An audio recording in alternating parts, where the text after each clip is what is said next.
Balatan ko lang tong Korean radish.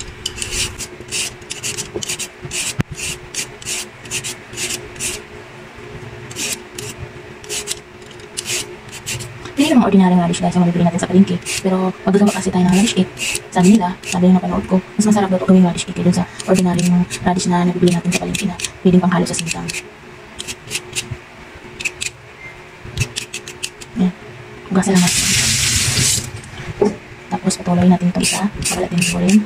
Oh. Guys, nabalatan ko na lahat. Ang gawin ko naman, i-grated lang natin to. Pipili tayo kung saan natin gusto. Diba ito, mas pino, ito, or ito. Pipiliin ko tong mas pino guys. Pero siya mas pino pa. Pero ito na lang piliin natin. Ay.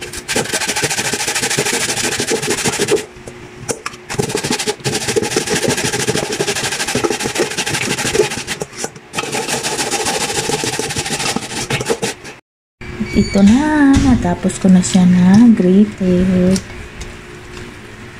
Ngayon, lagyan natin ng rice flour.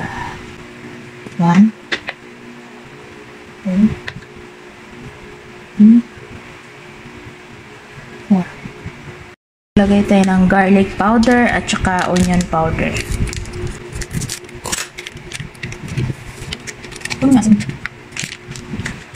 Lagyan tayo ng konting asin.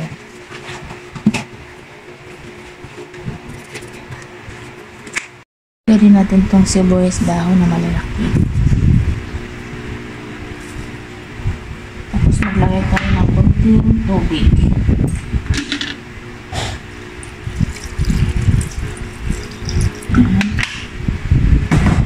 Lagyan din natin itong dried shrimp.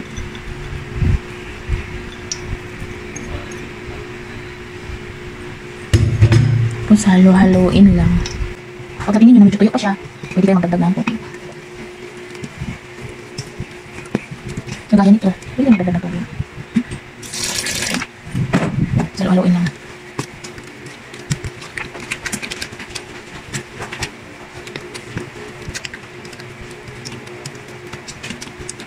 Lutuin na natin. Pag-isa lang tayo ng bawang.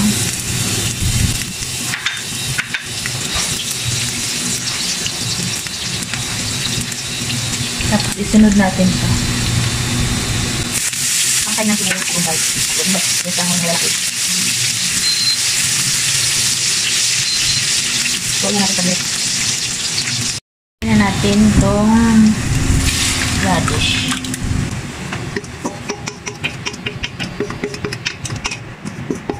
Kaya, wala rin na daw. Halo-haloin natin.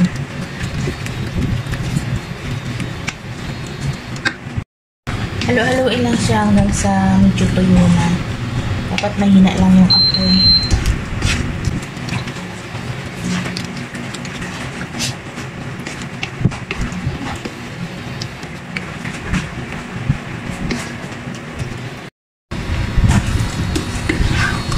Ito na guys, medyo tuyo-tuyo na siya. Patuyuin pa natin ng konti lang. Pag medyo tuyo na talaga siya, as in wala nang medyo ganito, yung masa-masa, pwede na natin i-steam. Pwede natin ilagay sa pang-steam.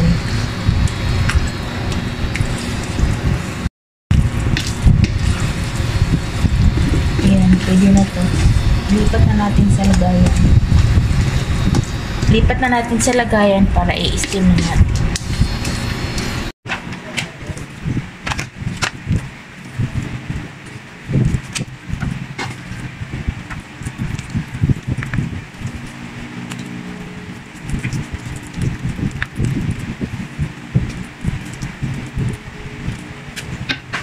Ampay lang natin. Walang magdagdagan pa na-steam na.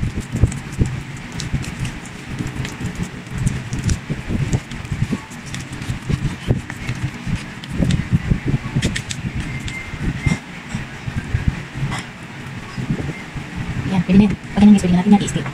I-steam na natin to guys.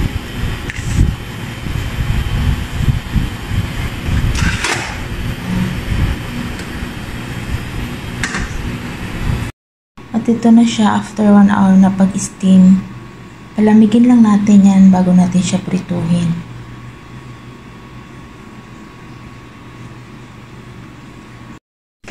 Ito na yung radish, lumamig na siya. Gawin natin, ikat na natin.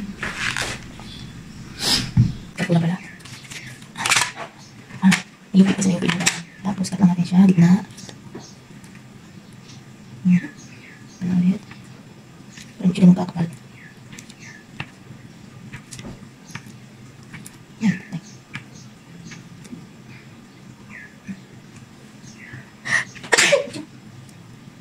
Gitna lang. Ngayon, pipituin na natin. Pipituin ko na pala.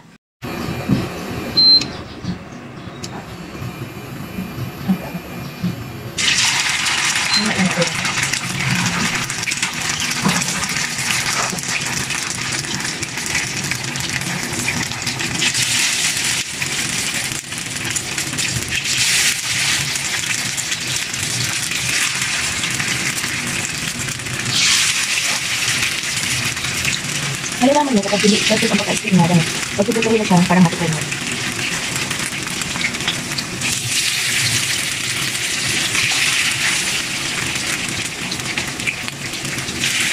Malalaman ito lang.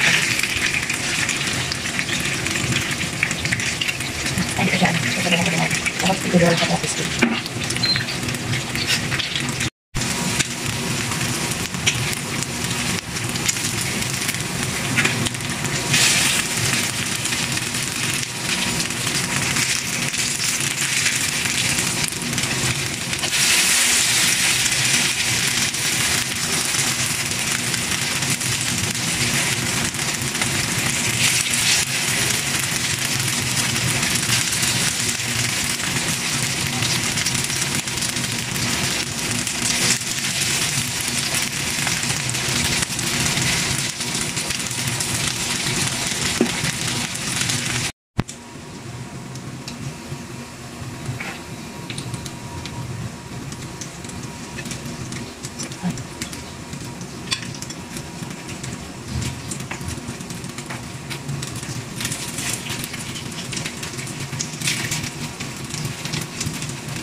At ito na guys, ito yung partner niya guys.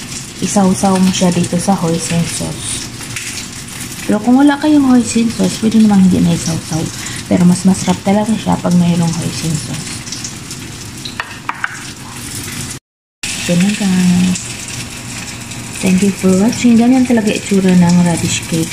Kasi dapat mas crispy talaga yung labas. Tapos, sa loob niya malambot. Thank you for watching.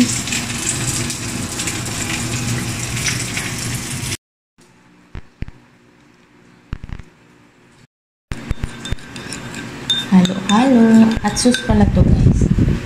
Hinalo sa hoisin.